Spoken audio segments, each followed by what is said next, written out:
Now to Las Vegas, where police say that Stephen Paddock, who shot dead 58 people on Sunday, may have been planning to escape instead of killing himself. They've not elaborated on what's led them to that conclusion, but they have suggested he had been living a secret life and had spent years building up his arsenal of weapons. Well, his girlfriend, Mary Lou Danley, is now being questioned by the FBI, but has said that she had no idea what he was planning. Our correspondent Laura Bicker reports now from Las Vegas. Police believe Stephen Paddock had help getting hold of his arsenal of weapons. He legally bought some of his 47 guns here at a shop just outside Las Vegas. He owned dozens of semi-automatic weapons, which he modified to turn into machine guns. Officers are also trying to work out how he moved all of his guns unnoticed into a hotel room on the 32nd floor. From here, he waited until the concert ground was full of thousands of people. And then he started firing. What we know is Stephen Paddock is a man who spent decades acquiring weapons and ammo and living a secret life, much of which will never be fully understood. Stephen Paddock's girlfriend, Mary Lou Danley, has been questioned by the FBI. She flew back from her family home in the Philippines after hearing about the shooting. She said the 64-year-old paid for her to go, and she thought he was breaking up with her. He wired me money, which he said was for me to buy a house for me and my family. I was grateful, but honestly, I was worried that first, the unexpected trip home, and then the money was a way of breaking up with me. Her sisters in Australia said she knew nothing about Stephen Paddock's plans. And I know that she don't know anything as well like us. She was sent away. She was sent away so that she will be not there to interfere or put this planning. America is once again grieving the victims of another mass shooting. It's not fair and it's not right. And now I'll forever have to have a bullet in my back for no reason. So I'm just sorry other people have to deal with similar or worse injuries or losses. Detectives say they still don't know why Stephen Paddock decided to commit mass murder, but they are building a picture of the killer, and they believe he had been planning this attack for some time. Laura Bicker, BBC News, Las Vegas. Well, let's go to our North America correspondent, Rajini Vaidyanathan, who's also in Las Vegas for us. And Rajini, the police now saying they think that the gunman had been planning this potentially for months. Yes, that's their theory, but they still do not have a motive, Ben. Now, the FBI says usually in these kind of cases, they're looking for affiliation, motive and intent. But the FBI concedes themselves that they are astonished that investigators have still been unable to uncover more information about the gunman. Now, one of the issues they say is that he had a very low-key private life. Very little can be found about him on social media. He had very few close friends, apart from, of course, from his girlfriend Mary Lou Danley, who is said to be cooperating with investigators. There are more than 100 investigators working on this case. Now, one area that they are looking at is the fact that the gunman checked in to a hotel, a different hotel, about a week before he carried out the attack at this particular hotel. And he had a room overlooking another music festival, the Life is Beautiful festival in Las Vegas, on around the September the 22nd. And his room there overlooked the vantage point of the music festival. So they are wondering whether or not he booked in there to perhaps plan to attack that. They also are looking at a purchase he made in October of last year of more than 30 guns, and they are trying to work out whether he bought those in a response to what they describe as a specific life event. So there are the leads that they are looking at, but I have to say, several days on from the shooting here, they are still no closer to revealing what his motive might have been. Rajini, many thanks for being with us. Police say if anyone had knowledge of the gunman's motive, the woman he lived with would. But after returning from the Philippines Tuesday, Mary Lou Danley had little to say to explain her partner's behavior. She released a statement through her attorney. I knew Stephen Paddock as a kind, caring, quiet man. I loved him and hoped for a quiet future together with him. He never said anything to me or took any action that I was aware of that I understood in any way to be a warning that something horrible like this was going to happen. Speaking on Australian TV and with their faces hidden, Danley's sisters said Paddock sent her away 2 weeks ago to visit family overseas. And I know that she don't know anything as well like us. She was sent away. She was sent away so that she will be not there to interfere or put this planning. Danley's attorney says she is cooperating with the investigation.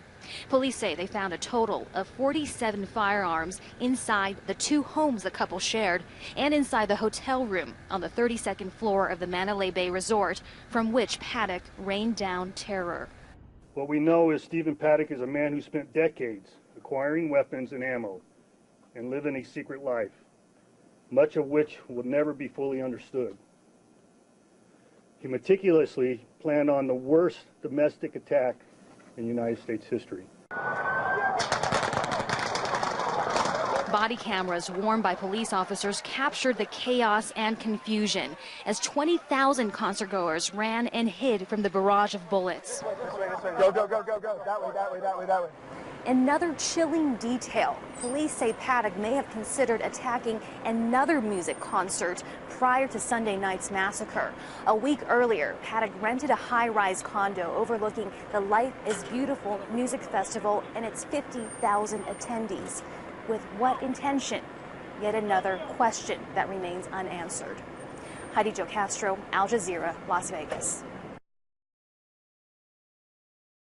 We are also now hearing from the shooter's girlfriend, Mary Lou Danley, who was questioned by investigators for hours. She released a statement on Wednesday saying Stephen Paddock, she knew, was kind, caring, and quiet. Our chief investigative correspondent, Brian Ross, is here with those new details. Good morning, Brian. Well, good morning, Amy. Law enforcement officials this morning are expressing skepticism about the girlfriend's claim that she knew nothing about what Stephen Paddock was up to. Agents grilled her for hours inside the FBI headquarters in Los Angeles. But Mary Lou Danley insisted again and again she had no idea about the evil her boyfriend had spent months planning. Her lawyer read her statement after the session ended. He never said anything to me or took any action that I was aware of that I understood in any way to be a warning that something horrible like this was going to happen. Danley had been Stephen Paddock's live-in girlfriend for at least 3 years, sharing this home in Mesquite, Nevada, where police found more than a dozen high-powered weapons and ammunition he had been stockpiling for more than a year. Yet she says she saw nothing. You got to make the assumption he had to have some help at some point. Paddock met Danley when she was a casino hostess. They gambled together, playing video poker in the slots.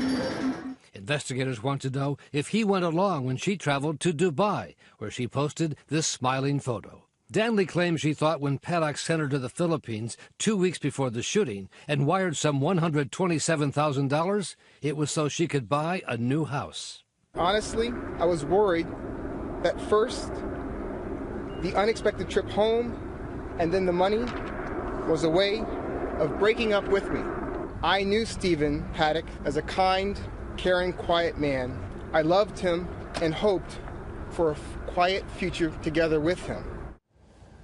Danley spent most of the day with the FBI and at the end of it sticking to her story that, as she told her family, her conscience was clean. Amy. All right, Brian, thank you. And let's bring in our chief legal analyst, Dan Abrams, now for more. And Danley's statement saying that she saw no warning signs that anything was going to happen. Police say she's cooperating. They remain skeptical, though.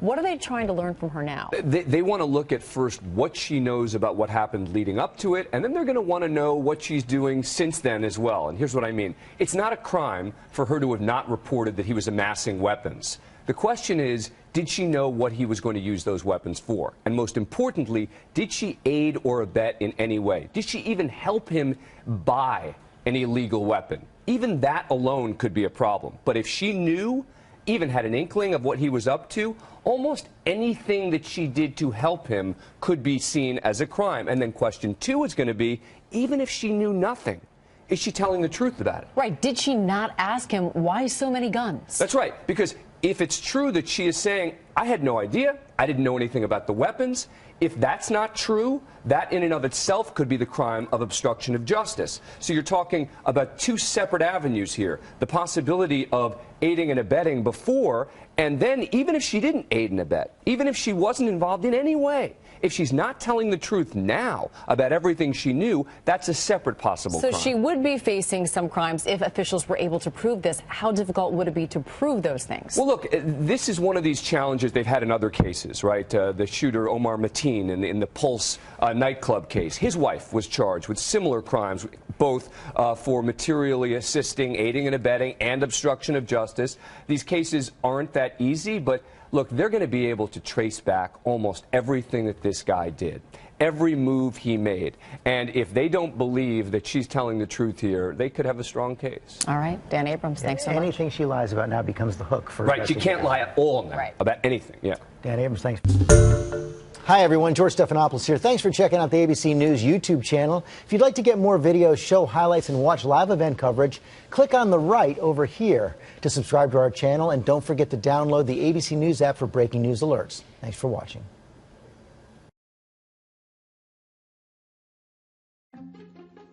This is a semi-automatic weapon. It's legal, and it's one of the guns that was used to kill 58 people at a concert in Las Vegas. Normally, these guns shoot around 30 rounds in 10 seconds. But the guns in the Las Vegas shooting were modified to shoot nearly as fast as an illegal automatic weapon, about 90 shots in 10 seconds. Automatic weapons can fire 98 shots in 7 seconds with a single pull of a trigger. And since 1986, it's been illegal to own one in the United States. So how did the Las Vegas shooter manage to nearly replicate the destruction of a gun that's been illegal for more than 30 years? Mass shootings almost always involve these semi-automatic weapons, which is why they're so deadly. Semi-automatics fire much more quickly than the kinds of firearms that have been around for most of American history. Shooters use them in the Virginia Tech, Fort Hood, Aurora, Sandy Hook, San Bernardino, and Orlando massacres. Most of these shooters also used high-capacity magazines, which make semi-automatics even more deadly by reducing the time spent reloading. But the Las Vegas shooting was different. The semi-automatic weapon the shooter used had been modified to be even more deadly, using a $99 add-on called a bump stock, which uses the gun's recoil power to automatically put pressure on the trigger. This seems hard to square with the text of a 1986 law signed by Ronald Reagan. I do believe that an AK-47, a machine gun, is not a sporting weapon or needed for defense of a home.